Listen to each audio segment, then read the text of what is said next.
Assalomu alaykum barchaga. Ko'pchilik biladigan kasalliklardan bittasi appenditsit, ya'ni ko'r-ichak haqida gaplashamiz. Qorinning o'ng qismida og'riq bo'lishi bilan birinchi xayolimizga keladigan narsa appenditsit, ya'ni ko'r-ichak bo'ladi. Bugun mana shu ko'r-ichakning kelib chiqish simptomlari, nega to'g'ri tashxis qo'yish qiyin bunga va agar siz o'zingizda appenditsit borligiga shubha qilayotgan bo'lsangiz, bunaqa vaziyatda nima qilish kerak? Qanday to'g'ri tashxis qo'yiladi appenditsitda va davolash uslublari haqida batafsil gaplashamiz bugun. Avvalambor mana shu ko'r-ichak o'zi nima va uning funksiyalari qanaqa? Mana shular haqida gaplashamiz. O'zimizning tilda aytganda mana shu ko'r-ichak joylashgan joyi yo'g'on ichak tugab ingichka ichak boshlangan joyda bo'ladi. Ko'r-ichak tugagan joyda yana bitta chuvalchangsimon o'simta bo'ladi. Mana shu rasmda ko'rishlaringiz mumkin. Mana shu yerda yallig'lanish paydo bo'ladi. Ya'ni vaspaleniya. Shu chuvalchangsimon o'simta yallig'lanishini ko'r-ichak deyiladi. Ko'r-ichakni bundan 50-60 yil avval keraksiz organ deb hisoblashgan va ulg'aygandan keyin bolaga muammo har qanaqa masalan shamollash va operatsiya qilib oldirish shunaqa muammolar tug'ilmasin deb ko'r-ichakni yangi tug'ilgan hamma chaqaloqda massiviy olib tashlangan. Vaqt o'tishi bilan ko'r-ichak olib tashlangan bolalar boshqalariga qaraganda aqliy rivojlanishdan va fizически kuchsizroq edi. Bundan tashqari eng muhimi immunitet juda slabiy bo'lgan. Har xil kasalliklarga moyilligi kuchli bo'lganligi uchun bu narsa keyinchalik to'xtatilgan. Ya'ni mana shu bolalar endi tug'ilgan vaqtidan ko'r-ichakni kesib olib tashlash to'xtatilgan. Bundan kelib chiqadiki, ko'r-ichak keraksiz organ emas. Bu haqiqatan ham shunday, chunki ko'r-ichak o'zida immunitetni ko'taradigan kletkalarni ajratib chiqaradi va bundan tashqari ichak uchun kerakli bo'lgan bakteriyalarni o'zida saqlaydi. Ko'r-ichakni endi keltirib chiqaradigan sabablari haqida gaplashsak, sabablaridan bittasi bu ichakdagi axlat qotib toshsimon shaklga kelib qoladi. Mana shu axlat toshlari ko'r-ichakning yo'lini yopib qo'yadi va natijada ko'r-ichakdagi mikroblar tashqariga chiqa olmaydi va qon aylanishi yomonlashib, shishadi vaqt o'tishi bilan. Bu uning mikrobga moyilligini oshiradi. Natijada o'zining ichidagi mikroblar orqali yallig'lanish hosil bo'ladi. Vaqtida agar tashxis qo'yilmasa, operatsiya qilinmasa, ya'ni peritonitga olib keladi bu. Peritonit bu ko'r-ichakning yorilib ketishi, yorilib ketgandan keyin mana shu atrofidagi boshqa organlarni zaharlaydi ichidagi zahari bilan. Mana nega ko'r-ichakni vaqtida diagnoz qilib, vaqtida operatsiya qilib olib tashlash kerak. Chunki peritonit bu уже juda opasniy kasallik. Bunda bitta masalan ko'r-ichakda bitta ichakda vaspaleniya bo'ladigan bo'lsa, bitta ichak davolash kerak bo'lsa, peritonitda уже 4 ta 5 ta atrofidagi organlarni zaharlaydi. Bu уже juda qiyin proses davolanishi ham. Endi mana shu ko'r-ichakning simptomlari haqida gaplashamiz, ya'ni belgilari haqida gaplashamiz. Menimcha ko'pchilik hech bo'lmasa hayotida bir marta bo'lsa ham qorinning o'ng qismi og'rigan, birinchi xayolimizga keladigan narsa bu ko'r-ichak bo'ldimmi deb shuni o'ylaydi odam. Hozir ko'r-ichakning aniq belgilari haqida gaplashamiz. Qanaqa belgilari bo'lishi kerak? Uy sharoitida qanday aniqlasa bo'ladi? Ko'r-ichakmi yoki boshqa kasallikmi? Mana shular haqida gaplashamiz. Ko'r-ichak hammada ham bir xil joylashmagan o'zi. Kimdadir yo'g'on ichakning oldi qismida joylashgan bo'lsa, kimdadir orqa qismida joylashgan va yana ayrimlarda o'ng chap tomonlarida joylashgan. Uning joylashuvi o'zi ikki qismga bo'linadi. Tipishniy va netipishniy deb aytiladi. Tipishniy deb standart, ya'ni yo'g'on ichakning oldi qismiga qarab joylashgani tipishniy deb aytiladi. Qolganlari netipishniy deyiladi. Yon tomonga qaragani, orqaga qaragani. Glavniy simptomi ko'r-ichakda bu og'riq bo'ladi. Boshida aniq bir joy og'rimaydi. Mana shu qorinning tepa qismi shunday o'pishi, mana shu qorinning hamma joyi og'rib boshlanadi.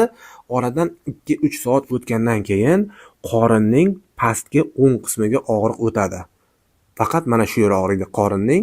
Mana bu kindik bilan tazni yuqorgi qismini 3 dan 1 qismi, mana tazga tomondagi 3 dan 1 qismi. Keyingi ko'r-ichakning belgisi bu ko'ngil aynishi va qusish.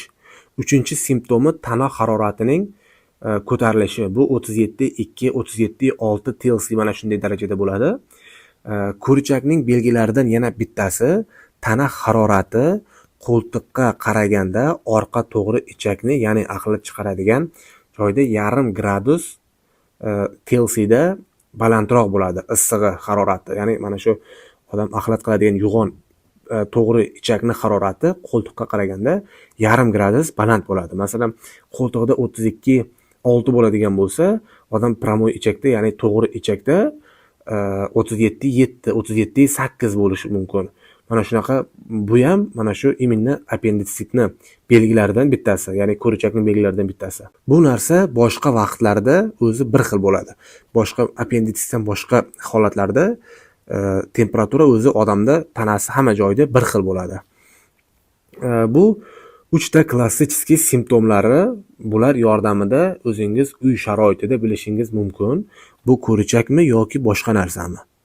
Shunga qarab, agar ko'richak bo'ladigan bo'lsa, darhol telefon qilib, skorniy yoki bo'lmasam doktorga borish kerak, chunki обязательно diagnozni vaqtliroq qo'yib, vaqtida operatsiya qilish kerak. Qolgan 3 ta simptomlari bolnitsada aniqlanadi. 4-simptomi qorinning pastki o'ng qismini bosganda og'riq kuchayishi.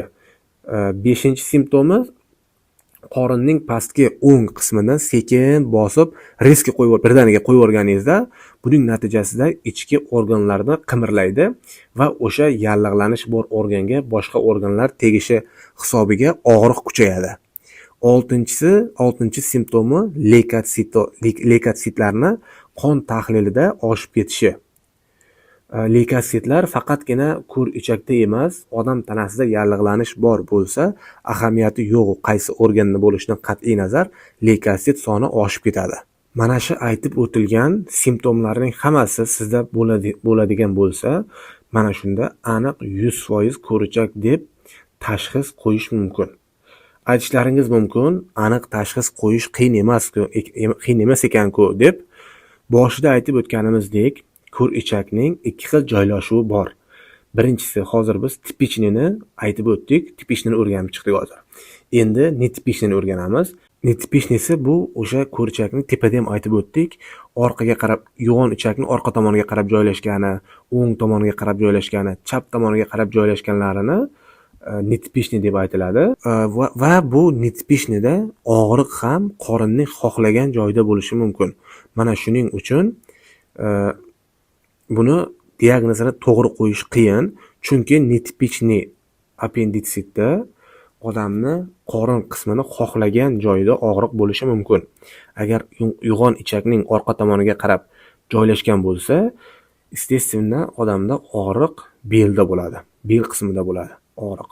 Agar o'ng tomonga qarab joylashgan bo'lsa, qorinning chap qismida yoki bo'lmasam tepada yoki o'ng qismda qorinning xohlagan joyida og'riq bo'lishi mumkin. Bunda agar bunaqa holatlarda kasal doktorga boradigan bo'lsa, doktor birinchi o'rinda o'ylaydiki, agar kasal bel qismi og'riyotgan bo'lsa odamda, u pochkada yoki bo'lmasam siydik yo'llarida muammo bor deb o'ylaydi.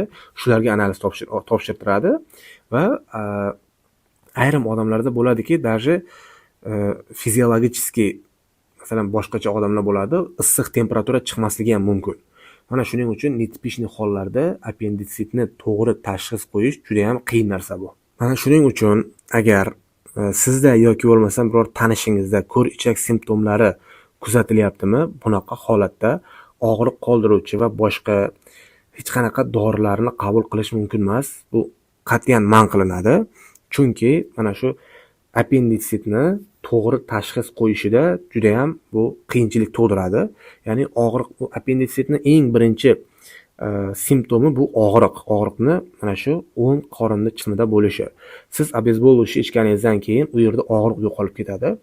To'g'ri diagnoz qo'yish juda ham qiyin narsa bo'ladi bu. Hatto shunaqa holatlar bo'ladiki, katta opitni xirurglar jamlanib daji aniq tashxis qo'ya olishmaydi. Bunaqa holatda faqatgina laparoskopiya yordam beradi.